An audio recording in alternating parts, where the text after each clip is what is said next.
আজকে আমরা যাচ্ছি তুরস্কের ইস্তাম্বুল শহরে অবস্থিত একটি ঐতিহাসিক মসজিদ দেখবার জন্যে। এখানে সুলতান আহমেদ এই মসজিদটি নির্মাণ করেছিলেন। এটা দ্য ব্লু মস্ক নামে পরিচিত সবার কাছে। আমরা রওনা হলাম মসজিদটি দেখার জন্যে। যেতে যেতে আমরা মসজিদ সম্পর্কে আপনাদেরকে কিছু ঐতিহাসিক ধারণা দিয়ে রাখি। আপনারা শুনুন মসজিদ নির্মাণের ইতিহাস। সুলতান আহমেদ মসজিদটি নির্মাণ করেন 1609 থেকে শুরু করে 1616 সাল পর্যন্ত। এর মধ্যে উসমানীয় সাম্রাজ্যের সুলতান আহমেদ এটি নির্মাণ করেন আল্লাহ সুবহানাহু ওয়া তাআলার অনুগ্রহ লাভের আশায়। এই মসজিদটি নির্মাণ করার জন্য সুলতান তার রাজকোষাগার থেকে টাকা নিয়েছিলেন, যে কারণে সেই সময় ওলামারা এই মসজিদটি নির্মাণের বিরোধিতা করেছিলেন। এটি নির্মাণ করার জন্যে উসমানীয় সুলতান আহমেদ নিজস্ব ট্রেজারি থেকে অর্থ সংগ্রহ করেছিলেন। জেসি টোভেকারের শান্তির পরে উসমানীয় প্রতিপত্তির জন্য একটি আঘাত হিসেবে দেখা হয়। তখন সুলতান আহমেদ 1574 সালে দ্বিতীয় সেলিমের মৃত্যুর পর তিনিই প্রথম সুলতান যিনি এই মসজিদটি নির্মাণ করেছিলেন, কারণ তার আগে মুরাদ এবং তৃতীয় মেহমুদ উভয়ই তাদের নিজস্ব নির্মাণে অবহেলা করেছিলেন। মসজিদটি প্রাচীন বাইজেন্টাইন হিপ্রোডোমের দক্ষিণ পূর্ব দিকে হায়া সোফিয়া এবং হিপ্রোডোম ব্লেসার এবং ইম্পেরিয়াল বক্স এর পাশে। এই মসজিদটি নির্মাণ করার জন্য তাহাকে বেশ কিছু জমি অধিগ্রহণ করতে হয়। এখানে সকল্য মেহমেদ পাশা এবং গুজেল আহমেদ পাশা সহ বেশ কয়েকজন উসমানীয় উজিরদের থাকার জায়গা প্রথমে নির্মাণ করা হয়েছিল, এবং যার জন্যে এখানকার এই সম্পত্তিগুলো বাজেয়াপ্ত করার প্রয়োজন ছিল। সাম্রাজ্যের অর্থনৈতিক চাপের মধ্যে ছিল, তাই এই বিষয়টির সাথে তখনকার সময়কার আলেম ওলামা বিরোধিতা করেছিলেন। আমরা মসজিদটি দেখার জন্য এগিয়ে যেতে থাকি। তখনকার 1609 থেকে নির্মাণ শুরু হয় এবং 1617 সালে এটি শেষ হয়। যখন উদ্বোধনী অনুষ্ঠান অনুষ্ঠিত হয়, যদিও মসজিদের কিছু অংশ 1616 সালে উল্লেখ করা হয়েছে। আহমেদ এই মসজিদটি যখন নির্মাণ করেন, তখন পণ্ডিত গডফ্রে গুডউইন নোট করেছেন যে মসজিদের নির্মাণের সর্বশেষ হিসাব বিবরণীতে দেখা প্রথম আহমেদ উত্তরাধিকারী মুস্তফা প্রথম স্বাক্ষর করেছিলেন, যা থেকে বোঝা যায় মসজিদ নির্মাণ শেষ হওয়ার আগেই আহমেদ মারা গিয়েছিলেন। এই মসজিদটি টোটাল 10,000 মানুষ একসঙ্গে নামাজ পড়তে পারবেন।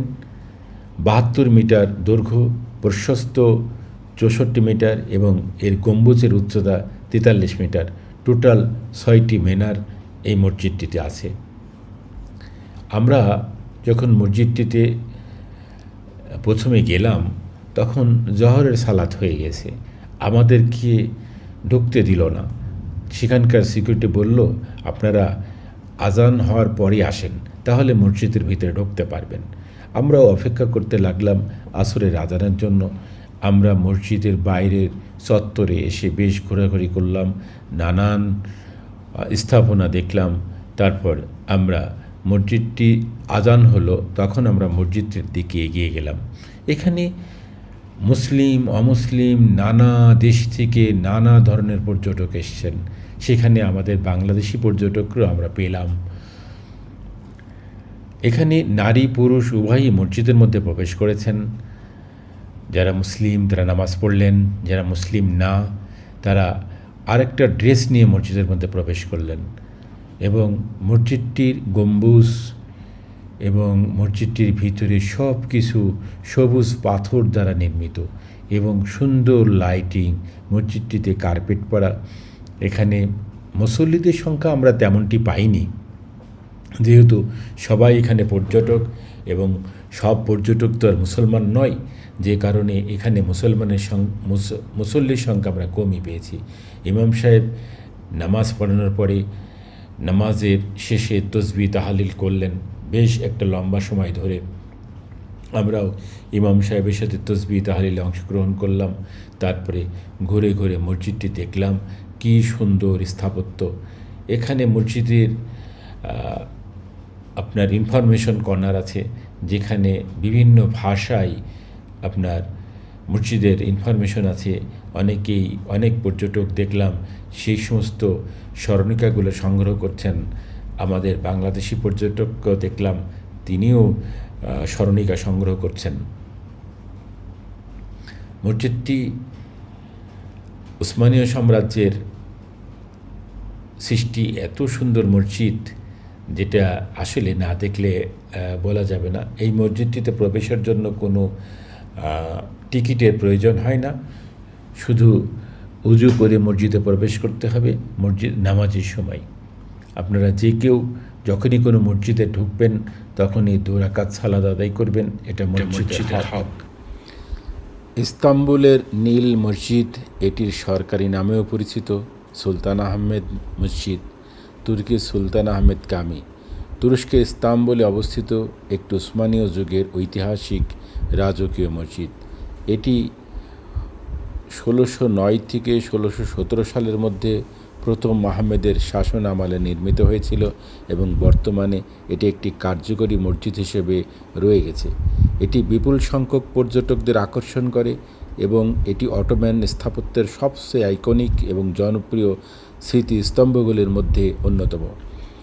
মসজিদটির একটি ধ্রুপদী অটোম্যান বিন্যাস রয়েছে, যার কেন্দ্রীয় গম্বুজটি প্রার্থনা হলের উপরের 4টি আধা গম্বুজ দ্বারা বেষ্টিত।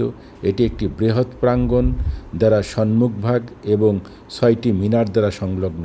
ভিতরে এটি হাজার হাজার ইজনিক টাইলস দিয়ে সুসজ্জিত এবং প্রধানত নীল রঙের আঁকা ফুলের মোটিফ, যা মসজিদটিকে এর জনপ্রিয় নাম দিয়েছে। মসজিদ ধর্মীয় কমপ্লেক্সের মধ্যে রয়েছে আহমেদের সমাধি, একটি মাদ্রাসা এবং বিভিন্ন রাজ্যে সংরক্ষিত অন্যান্য ভবন। মসজিদটি প্রাক্তন হিপ্পোড্রোমের পাশে নির্মিত হয়েছিল এবং আরেকটি জনপ্রিয় পর্যটন স্থান হাইয়া সোফিয়া থেকে জুড়ে দাঁড়িয়ে আছে। নীল মসজিদটি 1985 সালে ইউনেস্কোর বিশ্ব ঐতিহ্যবাহী স্থানের তালিকায় অন্তর্ভুক্ত হয়েছিল।